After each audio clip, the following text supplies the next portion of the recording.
They say necessity is the mother of all invention. My next guest found this out when she was looking for a specific themed birthday cake for her son's first birthday that was within her budget.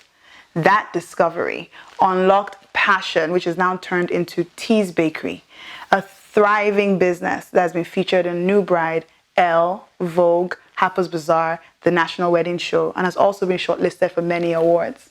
Most recently, Tease Bakery was awarded the Best Wedding Cake Company 2018 by the UK Wedding Awards. Such an amazing story. I really can't wait to hear more.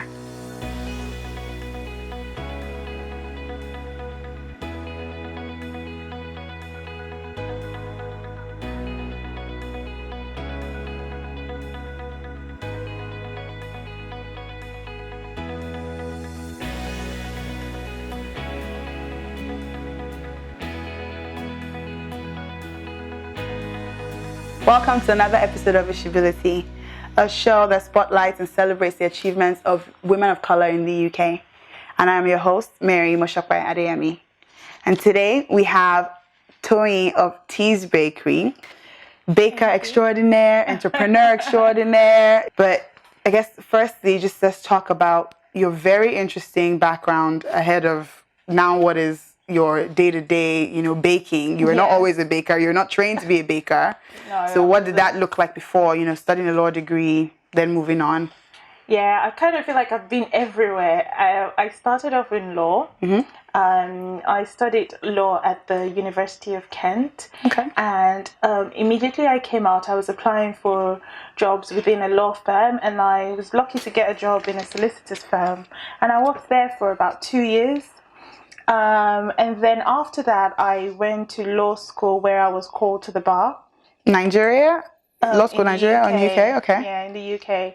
And after being called to the bar, I couldn't find pupillage. Oh, okay. And luckily for me, I got a job in a Bank of America, and in the AML department, and I started working there. Okay, so doing compliance and that type of thing. Exactly, okay. Yes. And that was the end of my law career, basically, and that's how I switched from law to banking. Okay. And whilst in the bank, it so happened that I was working on a lot of projects, and from working in AML compliance, I found that I was moving towards the IT side. Okay. And then I found myself in IT.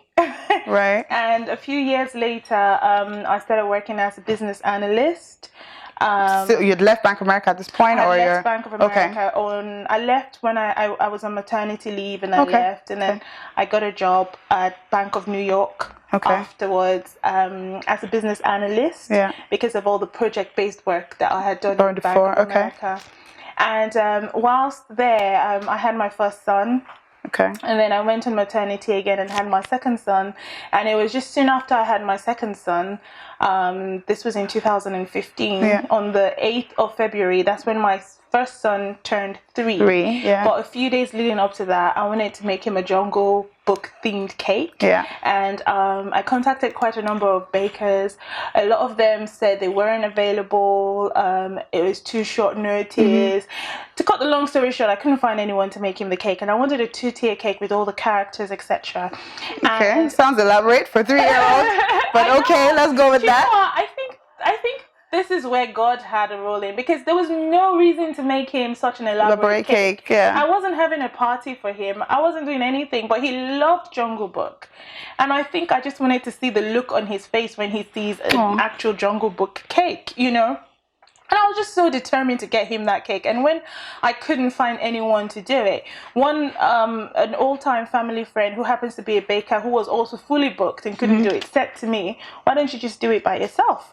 And I thought, ooh, I've never baked before. I was just going to ask you, so had you ever, baked a cupcake, a brownie? Probably, and it probably burnt or got flat or dropped or something. It was just a huge disaster. So it's something that I'd never really thought of pursuing as a career. I mean, it's just like... you never even thought of pursuing it as a hobby? No, not even as a hobby. Like, my mind did not even go there. If someone had said to me, "Oh, you're going to be Tease Bakery or win awards and be featured, your cakes are going to be featured in elsewhere," I'd be like, "Oh, yeah, right. That would have to be a miracle." But yeah, I guess it's a miracle where I am right now. Okay, so you baked this cake, and then what happened? So I baked the cake with the help of my grandmother. Because my grandmother used to bake. And I remember calling her and I'm like, you know what? I'm going to make Nathan's cake myself. Do you want to join me? And she was so excited. So I didn't even know how to do things. Like, I didn't know what was needed for a cake to stack a 2-tier cake. And then I went to my local bakery just down the road and I spoke to the gentleman there and he told me what to do. He gave me stuff to use. I bought stuff for the cake. And yeah, I made the cake and everyone was shocked when they saw it. They couldn't believe that that was my actual first cake. And I guess that was when the talent unlocked. And I never knew I had it in me, and I kind of cut the cake bowl because I thought this is interesting. And since then, I just went on to make cake for anyone who wanted a cake. I'll just go to people, do you need a cake? Or you don't even have to need a cake. Can I just make you a cake? But honest feedback, first time you're baking a double-tiered cake, Jungle Book, all singing, all dancing, did you like what it tasted like or what it looked like? Was it just... For the first time, the cake came out of the oven just right. Wow. Because I had used a brand new recipe. When I say brand new, I used a recipe that I had never used before. Because normally when I make cakes, they always come out flat or they have a line in the middle. Or there's just something wrong with them. This time, it came out okay. And so by the time I went on to make the second, third, fourth cake using that same recipe, it all came out looking... good, decent, and tasting good, and I think a lot of people said they really liked how it tasted. And because that's a bit of a trick, because I've seen cakes that look amazing but just taste terrible. I think so, because I started off, for me it was a passion, and I'm passionate about cakes, not just how it looks but how it tastes. And I've had time to experiment, to play around. You know, before I made this a proper profession, I had time to play around, tweak things and make sure, ask questions without feeling, you know, if I get a negative feedback, I wouldn't feel too down because it wasn't a profession. I was just doing it as a hobby, and I was looking for ways to improve. So I would always ask people, did you like how it tastes? Do you think less sugar, more sugar? What do you think? So I had a long period where I had to experiment with it before I got it right. So what was your back office at this stage, you know? So were you still working at the time? Were you starting to do like formal training? Were you starting to nurse this idea that this may actually now be like something that I want to do? Yeah, I was working. And it was really hard trying to juggle my full-time job with the hobby, because I became addicted to all things cakes. At work, I probably spend the whole day researching cakes, going online, looking at cakes, looking at the top bakers, thinking cakes. And sometimes I subconsciously switch from my actual work to cake. Doing that. And, That's special. So what was going on? So at home, your husband, 2 kids. How supportive were they? Obviously, you're still working, but now you have this side hustle, as we say. But then it's, as side hustles go, they're just such a burn of cash when you come in. So what did that look like? It impacted not just my work, but it did impact the family life. My husband is very, very supportive. God bless him. But there were times where we had arguments because I come back from work, I'm exhausted. I barely have time to spend with the boys, and I have to get this cake all done.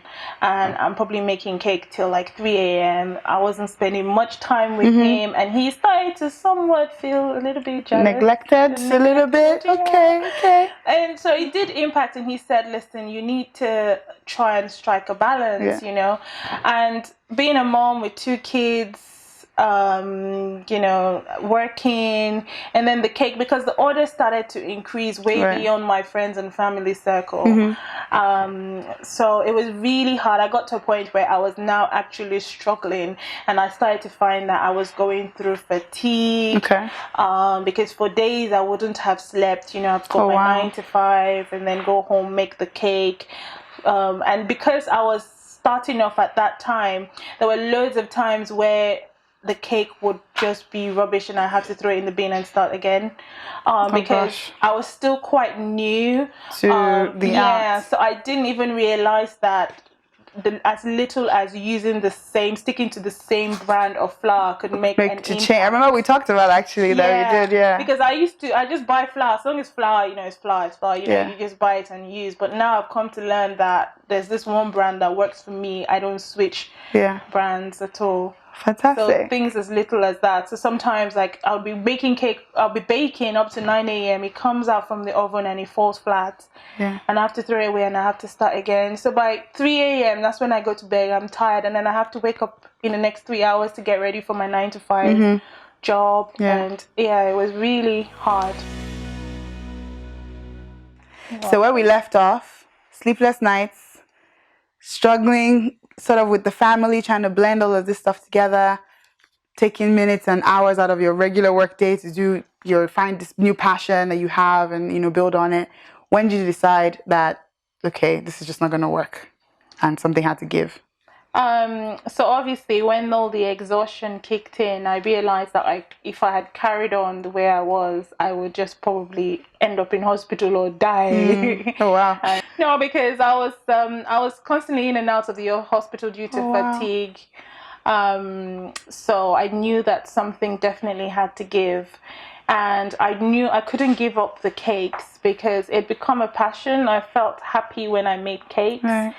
And also because I had 2 younger boys, I thought giving up my 9 to 5 would be ideal because it meant that I would have the flexibility to take care of the boys. Okay, kill 2 birds with 1 stone kind of thing. Okay.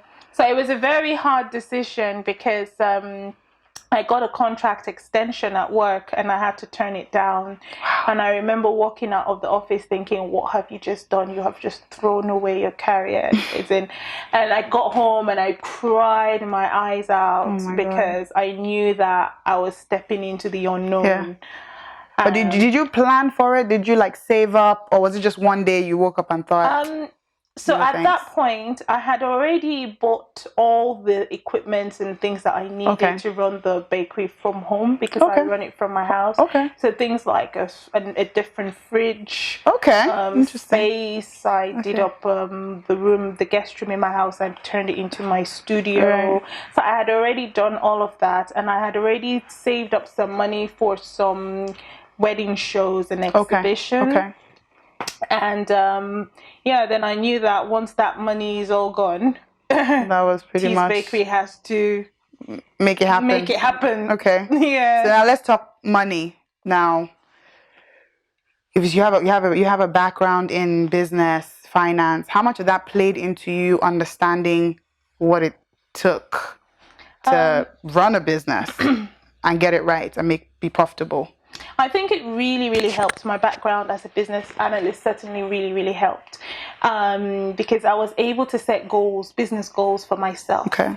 And one of the things that really helped me was when I got into the market, the industry, I was focused on where I wanted to go even before I had even gotten there. Mm-hmm. So, for example, I wanted to go into the wedding industry. I wanted to make a wedding cakes.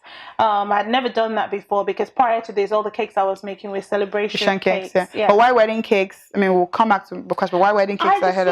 Them be big, lovely, fanciful, and I like big things. But were they also maybe more lucrative?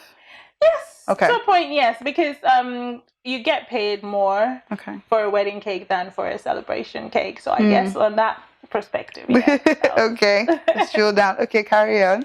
Yeah. So you're doing wedding shows, and that your business analysis helped you understand and set goals.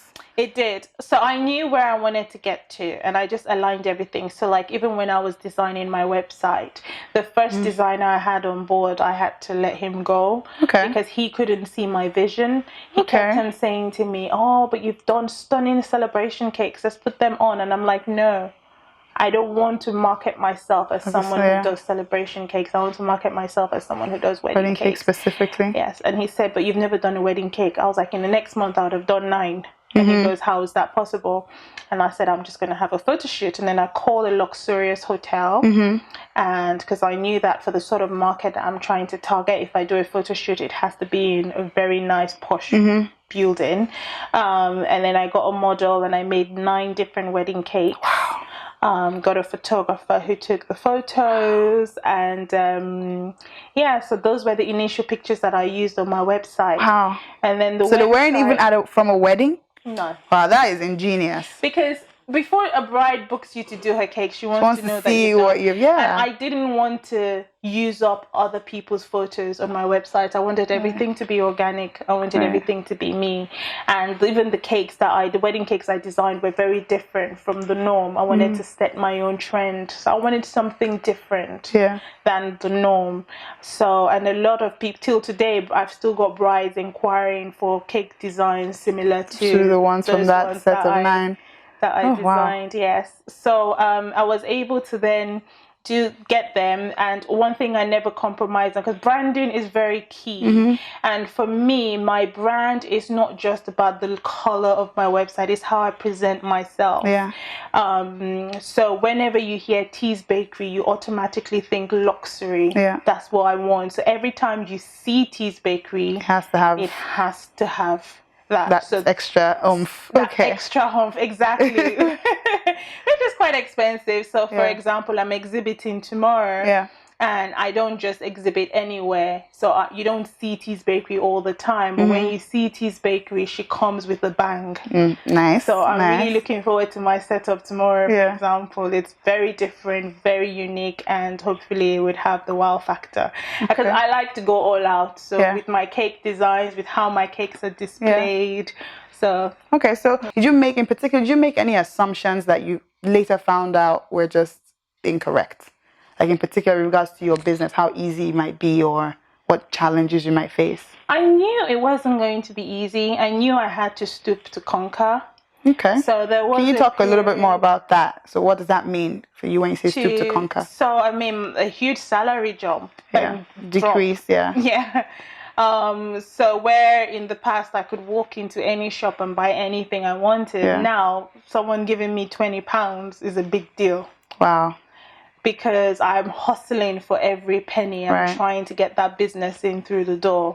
I don't know where money for my next set of bills is going to come from. It's all about getting the business in, and it's not even just about clients inquiring with you, but how to turn an inquiry into an actual order. Cash, Exactly. And sometimes the process can be quite lengthy. You can start discussions with a bride now, and then they probably wouldn't pay you till 2-3 months down the line. So you have and how have you then managed things like marketing and repeat business? Is there one, because we focus on weddings, you hopefully don't want any repeat business with the same couple? So how do you manage the process of I don't mind going for sorry please we want one marriage, one time, no repeat business from the same couple, please. But obviously word of mouth. So how do you manage? I guess with celebration cakes, you can pretty much do that every time you have a birthday, but wedding cakes, you don't do that. So how do you market? How do you stay relevant? I still do get repeat clients. So one of my clients who I did a wedding, in fact a few of them actually that I've done wedding cakes for, when they've got birthday cakes, they call me. When they've got baby shower cakes, so they still call you. They've made me their recommended cake. Awesome. So I still do celebration cakes, but I market myself more as a wedding cake person. Yeah. Great. So you're now running this business. Have you ever disappointed a customer or had any experience that you thought, this is it, I'm done, this is Tea's Bakery, we're over? I've had a few bad experiences. So there was this client who wanted me to make a cake. This was about 2 years ago, so still in my early days of doing it. And she said she wanted it to be baby pink. And what she assumed baby pink to be was different from what I assumed baby pink to be. And the day I was meant to deliver the cake, there was so much going on. I was rushing, so I think there was also a dent on the cake. And she's got great eye for detail. So by the time I dropped off the cake, I didn't even wait for her to open the cake and say I left. And 2 days later, I get a phone call from her saying how disappointed she is. It wasn't the right color. 2 days later? Oh, okay. Yeah, it wasn't the right color. It wasn't the right, there was a dent on it, and they had to go out and look for an emergency cake. Oh, no. And that really broke my heart, and I was crying, and I said to my husband, you know what, I can't deal with this anymore. And I'm like, what if this is a wedding cake? How am I going to deal with disappointment? Yeah. I've had an instance where my husband had to help me transport a cake to, I can't remember where it is now, but it was a 4-hour drive. Oh no. And by the time he got there, the cake had fell and damaged, and I wasn't there to fix it. So what do you do? Can we take a moment to just experience that? Wow. Okay, so what do you do when you get that phone call and hubby's on the phone and says... My husband was so scared to tell me. Of course. He was so scared. Luckily, it was just the bottom tier that damaged. I had to video call him and tell him what to do to try to repair it. And it's instances like that make you want to quit. Yeah, quit. But I mean, there are big bakers who have had really bad days, like the Cake Boss. There's one episode of him. The whole cake literally fell down the stairs. Exactly. And I mean, never. So do you watch shows like that to kind of feel like there's a community around you? I do, yeah. Stay around it. Okay. Yeah, I do actually. That makes me feel like, okay, it's not just me that goes through all these bad things. But I mean, I've now learned to devise ways. Like for a wedding cake, I would never transport it fully stacked. If I do, I have to make sure that so you put it in pieces and then go on set and then stack it up. Okay. And stack it myself. Okay. And I always carry backup with me. What do you mean backup? So like a dummy cake. Oh, okay. Like a dummy, my ingredients, my tools. Okay. So what you then ice the dummy? It's just backup for in case something happens to the actual cake, and at the wedding, then I'm able to quickly put a replica of that together whilst I then go back to the studio to bake the cake. And by the time I get back to the reception, everybody eats. So I always have a plan B for every wedding cake, just because things happen. Even if you're driving very carefully on the motorway, accidents happen. If people, because sometimes these cakes are so heavy, I might need someone to help me carry it, and if they carry it and drop it. So you always have to have a backup for cakes. So I always. I'm in awe. That's amazing. I don't think I've ever thought about that concept before. This is all going on. Did you at any point think, okay, I need to go and learn all this? How did you learn this idea of a dummy cake? Where did you watch it? Where did you find out? Did you go to school? What did you do to get There's a lot on the internet nowadays, so I thank God for the days that I'm in, that I've learned. Yeah. Because you can find almost everything on Google. There's loads of YouTube tutorials. There's lots of information out there. I cannot quite say I'm fully self-taught because I have attended a few courses like how to paint on cakes. Some of the specialist type courses I've attended. But at the beginning, with the basics, I would say I'm self-taught, and I learned a lot on YouTube. Okay. Yeah. So are there any so apart from YouTube, are there any other bakers that you specifically follow that you really love their work and you just think, you know what, this is exactly what I want to do, and who have done more? Yeah. So you see, I think that is what has helped me to get to where I am, because at the very beginning when I started making cakes, I would look at the top in the industry. So I didn't even know the people down there. Right. I didn't know the people in the middle. And I'd look at the people at the top and I would really study their cakes. If there are videos of them, if they've even got events, I would go for the events. And I would study their cakes. I'm thinking, how did he make it so smooth, so straight? What is he using? Right. And I kind of stalk some of them. Okay. Just to Have you ever met any of them? Oh, I've met quite a few. And recently, I have worked with quite a few. Okay. 2 weeks ago, I was at an exhibition. It's called the Squire's Kitchen Exhibition. Now, Squire's they distribute cake ingredients and materials, etc. And they're very big, and they don't just bring anyone on board. But I got an invitation from them. Yeah. So I got an invitation from them to showcase my work amongst the work of other. It was a cake show basically. Amongst the work of other bakers, and they also asked me to be a part of a collaborative project. We made a live royal wedding cake to celebrate the upcoming wedding of Prince Harry and Meghan. Wow. So I made it with a group of, we were about 15 top bakers, and I couldn't believe that you were even among that. Room. So many short lists, so many mentions. I mean, you've been in Harper's Bazaar, Vogue, Elle, the National Wedding Show. You recently just won Wedding Company of the Year, I believe, 2018.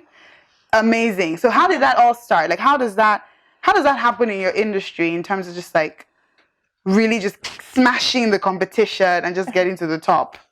I guess this is where visibility and I love how you use visibility. That's our number one brand word here. Yeah, because last year, one of the things I really focused on last year for my business was not so much to make profit, but more to get my name out there, which is why I went on the National Wedding Show, and a lot of people said, this is your first time, you've only just started making wedding cakes, why would you go on a show like the National Wedding Show? Why don't you just start with smaller shows? I'm like, no, I want everybody to see my work, I want everybody to see me, and the only place where I know the journalists will be there, you know, the press is going to be there, thousands of brides from different backgrounds, and you know, it would be the National Wedding Show. And so why did that person give you that advice? Was it that they felt like maybe you weren't good enough to exhibit there, or they knew I was good enough, but I think they were also scared for me? How because so? It's quite big for someone starting up and going. But what do you do apart from just showing your stuff? They're smaller shows. A lot of bakers start off with the smaller shows. They get used to it, get used to how an exhibition works before they throw themselves out to the big show. And with the bigger show, it's bigger investment. Okay, you pay more. Okay. Exactly. But I just wanted to go out there. I wanted my stand to be, and I didn't just want to go there and be among. I wanted to go out there and stand out. Right. So I got a celebrity florist to do my flowers at the stand. Oh, wow. And I wanted my stand to be all out. Again, I created about 7 wedding cakes for the exhibition. And through that, I had quite a few people interview me at the show. People got my details, wedding planners, even venues got my details. By the end of the show, I became the preferred cake supplier for 2 venues in London. Fantastic. So that brought me out there. And through that was where Vogue saw me. Elle saw me. So I just threw myself out there. And I started to advertise on blogs as well. Try and put myself out there. So you were just basically like, look, I've stepped out of this boat. I'm just gonna throw myself in. Like all investment, all in. We're not, this whole idea of starting small is a myth. I didn't want to start small. We'll just go big or go home, basically. Exactly. Okay.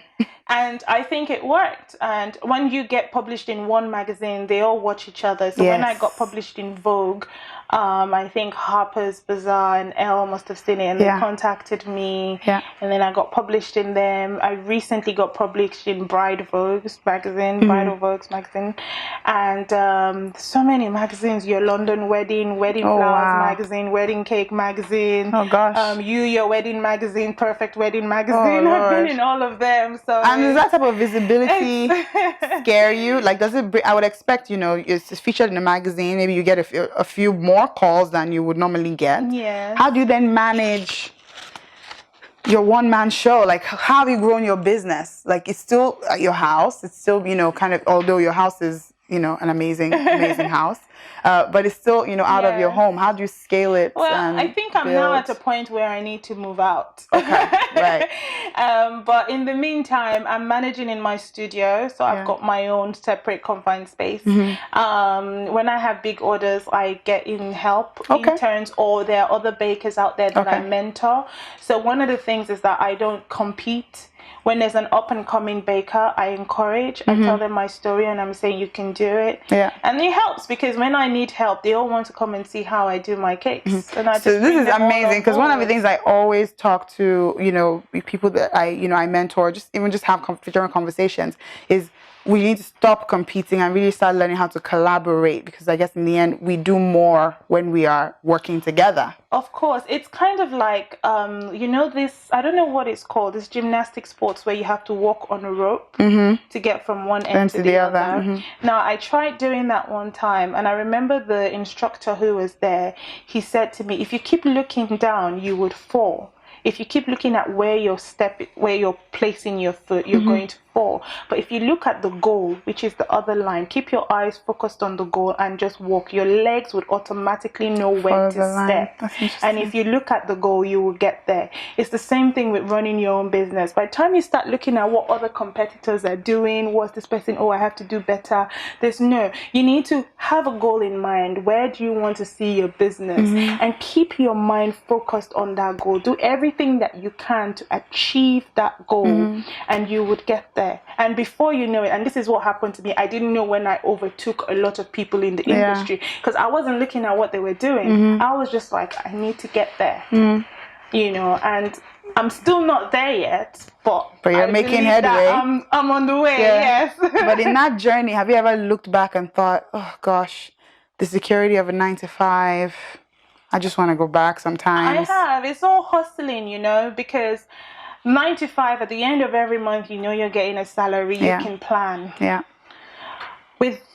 When you're running your own business, it's hard. There are months where you get a burst of money coming in, and then there are months where there's absolutely nothing. Yeah. Last year there were a few times where I had alerts from my bank that my direct debit did not go through, or there's insufficient funds.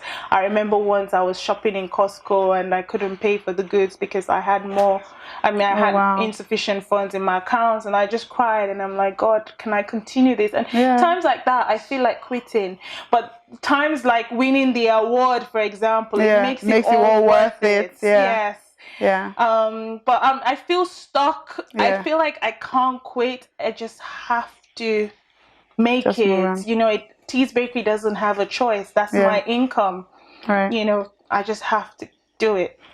So, as we round up, what's next for Tea's Bakery? Really quickly. I'd love to go global. Okay. I just don't want to be known as a UK baker. I'd love to make cakes all around the world, and that's already happening because I've made cakes in South Africa, Morocco, Nigeria. I'm making a wedding cake in Atlanta this year, I really want to push more on that, only because I love to travel. Yeah. So you can kind of blend your two passions, travel a little bit, make some cake. Okay. And I'd love to make cake for Buckingham Palace as well. Well, you're already on your way there, hopefully with a collaboration project. So we'll keep an eye out for that. And, we'd love to definitely see you, follow you, see what's going on, how Tea's Bakery is growing. It will be really great. So as we round up, how can our viewers connect with you, whether it is, young women or men who are looking to step out of their 9-to-5s and, go into this world of crazy entrepreneurship, or, those who want to maybe contact you for their wedding cake, or, what's the best way to reach you? So you can reach me by email. So email address is info@teasbakery.co.uk. But your Instagram handle is @Tea's Bakery? Tea's Bakery UK. Okay. Instagram, Twitter, and Facebook. Okay, so TEES Bakery UK on Instagram and all that. You can see all these beautiful cakes that we've talked about and all of the great stuff. And you can also watch this space for everything that's going on with Tea's Bakery. We are so proud of you. We're very excited for you and your future, and we look forward to celebrating more and more of your achievements in the coming weeks, months, years. But do come back and visit. But thank you for coming. Thank you for having me. It's been a pleasure.